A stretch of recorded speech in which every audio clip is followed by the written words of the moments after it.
ICSE warriors. Welcome back to my channel. My name is Sharma and today is day 6 of the test series. In today's session, we would be working on the test paper of electrolysis that you got yesterday on the Telegram channel. Now, if you are new to this channel, this test series is a chapter-wise test series for chemistry 10th grade ICSE. Every day we pick up one test paper of a chapter and we discuss that in the video. The test paper is pre-released, that is a day before the video is released. So you get a chance to complete the test paper on your own and then catch up on the video to take a look at your answers. So without wasting any time, let's get started with electrolysis. Alright students, let's get started with the test paper. So the first question is, state whether the following statements are true or false. The first question that we start with is, during the electrolysis of aqueous solution of sodium chloride, sodium ions are discharged at the cathode. So that is false. Sodium ions are not, it is hydrogen ions. So H plus ions are discharged at cathode. Then electrolysis is an example of redox reaction, that is true. The solution of sulfur dioxide in water contains only ions, that's false. During electrorefining of impure copper, pure copper is made cathode, that is true. Electroplating is done to protect the metal from corrosion, that is also true. Out of OH negative ions and chlorine ions, OH ions will discharge first at electrode, that is correct. That is true. A greasy article will lead to the formation of smooth layer, that is false. Why is that? Because if you have a greasy material, the layering that would happen on it will not be smooth, it would be uneven because of the grease present on it. So false. During electrolysis of acidified copper sulfate solution with copper anode, oxygen is liberated at anode. This is false. Oxygen is not liberated at anode, copper is liberated. Now, anion migrate towards anode, so false. Cations migrate towards cathode, so true. Okay, moving on to the next question. Match the substances A to E listed below with appropriate description in parts. A pink metal which is deposited at cathode during the electrolysis of the solution of this salt. So when we have copper sulfate electrolysis happening, then copper is deposited and which gives it a pink color. So pink metal. So the answer would be copper sulfate. The next question is, a metal article is to be electroplated with silver. The electrolyte selected is sodium argentocyanide. What kind of salt is sodium argentocyanide? So we have discussed this in the chapter acids, bases and salts. You do not have that detail this year, but this is a complex salt. Why is it preferred to silver nitrate as an electrolyte? The reason is that silver nitrate decomposes very quickly, and because of that it gives out an uneven layer. So I'm going to write that here. Decomposes rapidly and the coating is not even. Then moving on, the next question is, state one condition to ensure that the deposit is smooth, firm and long lasting. The answer is that whatever material that you want to create a coating on, that material should be very clean, as well as the current that we are passing through should be passed through for a longer duration. So I'm gonna write that answer over here. Okay, so the article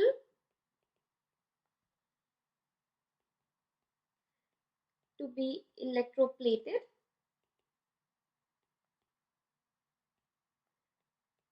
should be clean and current should be passed for longer duration.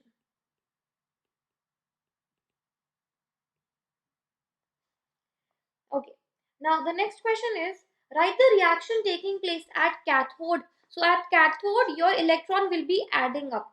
So what would happen? You have silver plus 1 electron, which will give you Ag, and the reaction at anode would be Ag plus minus 1 electron will give you Ag minus.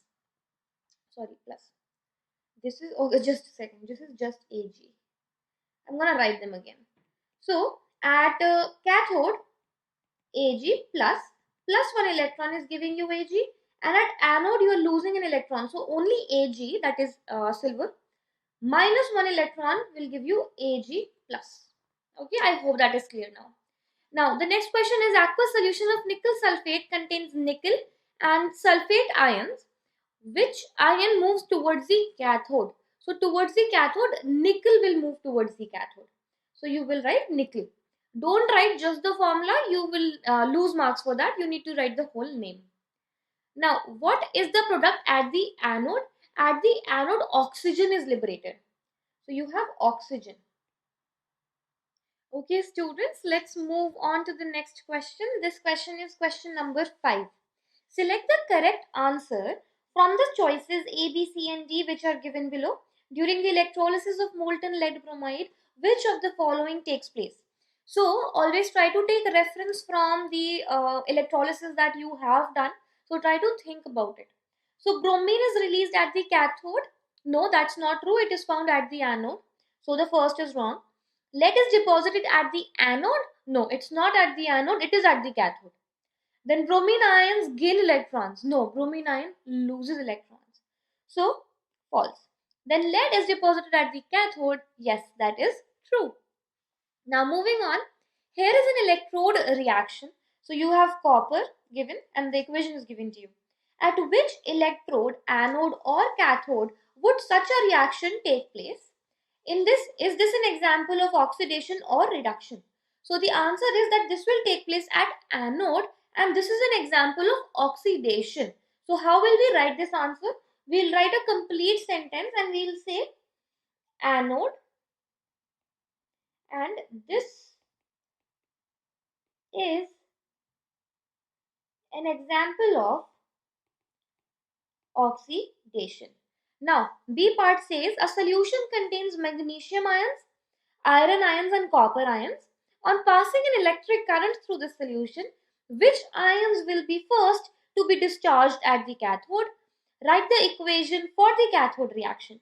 So, if you compare these three, copper ions will get discharged first. So, we'll write that. So, I'll write, okay, here is the question.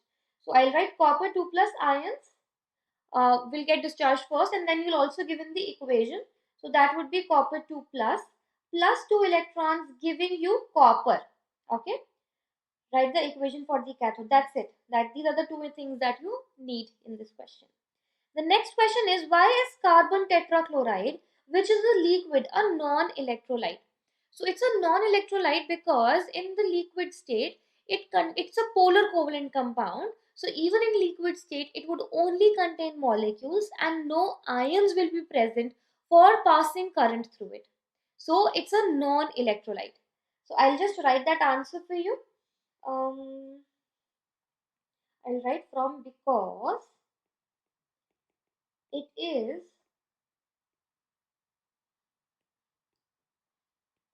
a polar covalent compound, thus it contains only molecules and no ions.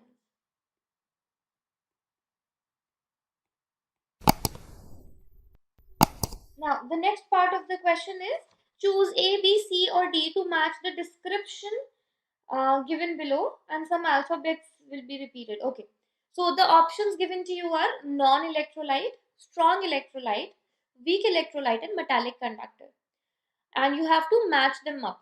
So the first is molten ionic compound. So a molten ionic compound will contain a lot of ions, so it will be a strong electrolyte. So that would be B, strong electrolyte. Then carbon tetrachloride we just discussed, it's a non-electrolyte because it's a polar covalent compound and does not contain ions. It only contains molecules. So a non-electrolyte. A. Aluminium wire is D because it's a metallic conductor. So D. A solution containing solvent molecules, so you have molecules, solute molecules and ions. When along with ions you contain, the solution also contains molecules, that means it is a weak electrolyte. So the answer for this one would be C. It's a weak electrolyte. Then fifth, a sugar solution with sugar molecules and water molecules. You have only molecules in the solution, so that means it's a non-electrolyte. So the answer would be A. Now the next one is name the following. A solution of this compound is used as the electrolyte when copper is purified. So when copper is purified, we use the solution copper sulfate, which is acidified. So what will you write the name for this? You will be writing acidified copper sulfate solution. So acidified copper sulfate solution. Now moving on, when this compound is electrolyzed in molten state, lead is obtained at the cathode.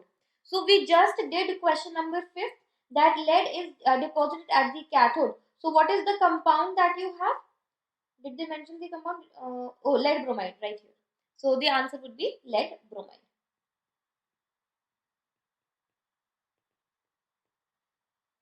Alright students, let's move on to the next page. That is question number 9. Question number 9 says, study the diagram given below and answer the following questions. You have a basic electrolysis setup. The first question give the names of the electrodes A and B. So A is connected to the positive terminal of the battery. So that is anode. So I'll just write A is anode. And B is connected to the negative terminal of the battery, so B is cathode. Then which electrode is the oxidizing electrode? Always anode. Anode is always the oxidizing electrode. Next is explain why copper, though a good conductor of electricity, is a non-electrolyte. The reason is that when we pass electricity through copper, copper does not decompose or show any chemical change. That is why it does not conduct electricity.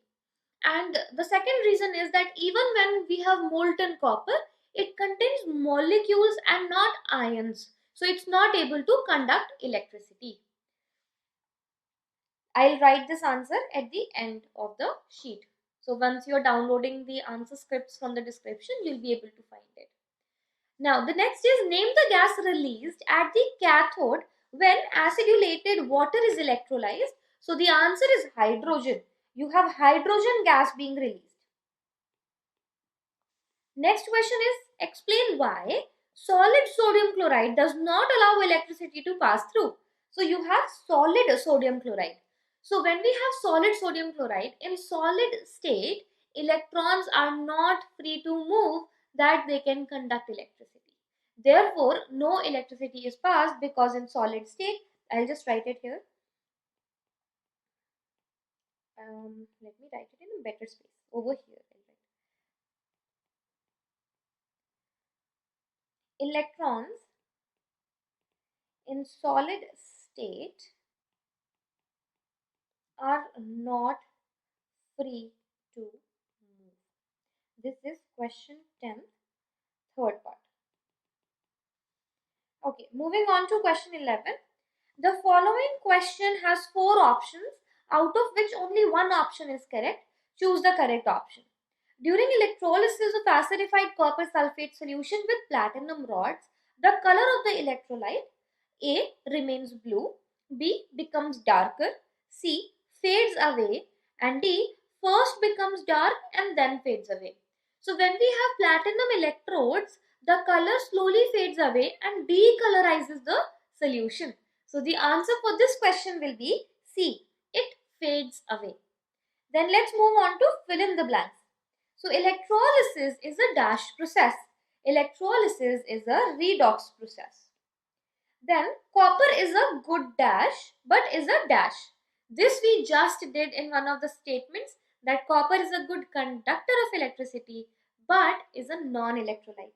So copper is a good conductor, but a non-electrolyte. Then third is dash sodium chloride does not conduct electricity. We just did that. Solid sodium chloride does not conduct electricity. During the electrolysis of molten ionic chloride, dash metal is obtained. Dash is obtained at cathode and dash is obtained at anode. So metal is obtained at cathode and chlorine is obtained at anode. Moving on to number 5th. When molten ionic chloride is electrolyzed, anode is not made of dash. So when molten ionic chloride is electrolyzed, we do not take anode of platinum. Okay. So anode is not made of platinum. Next is all salts are dash electrolytes. All salts are strong electrolytes. Because when you combine them with water, they are easily able to give us a lot of ions which help in the conduction of electricity. Then we are on number 7. The solution of strong electrolyte contains only ions, because when you have molecules and ions, that becomes a weak electrolyte. So the next question is, weak electrolytes have molecules and ions in their solution, though they are weak electrolytes. Now dash takes place at cathode and dash takes place at anode. So at anode we know that oxidation takes place and at cathode reduction takes place. Now moving on to 13th question, cation. So cation is what? Cation is a positively charged ion. Anion is what? Anion is a negatively charged ion. Then oxidation. What is oxidation? Oxidation is loss of electrons. And reduction is gain of electrons. Alright students, this is it for today's session. I hope you enjoyed the chapter electrolysis and all the questions were clear to you. If you have any doubts or concerns, make sure that you drop a message in the comments box and I will be able to help you out. So, we'll catch up in the next session. In the meantime, make sure that you subscribe so that whenever a new test video is released, you get an update, and also share this with your friends so that as your pre-boards are coming up, you get a chance to practice some important questions. So, thank you so much. I hope you have a beautiful day.